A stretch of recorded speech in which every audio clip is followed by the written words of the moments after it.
आता आता मी तुम्हाला सांगतो की हे जे काही इतक्या वेळेपासून आपण सत्संग करा सत्संग करा, संतांचं हे महत्व आहे, संतांचं हे महत्व आहे, देव सुद्धा संतांकडे येतो, अरे बापरे, हे सगळं आपण ऐकलं, पण का आहे?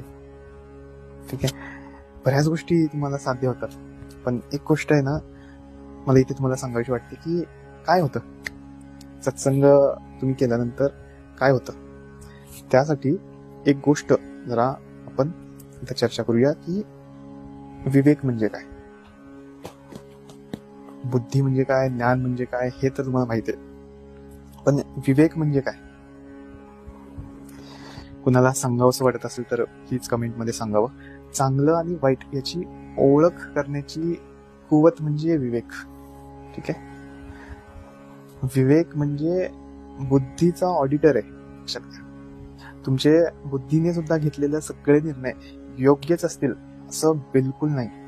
मला खूप वाटेल की खूप शहाणपणाचा निर्णय हा, अजिबात नाही. शहाणपणाचा निर्णय आहे की नाही, तो योग्य आहे की नाही याची पारख ज्या गोष्टीने होते ती गोष्ट म्हणजे आहे विवेक. ठीक आहे, योग्य अयोग्याची पारख विवेकाने होते. ठीक आहे, या गोष्टी डिसाईड करणे, ठरवणे म्हणजे तुमचा विवेक आहे. ठीक आहे,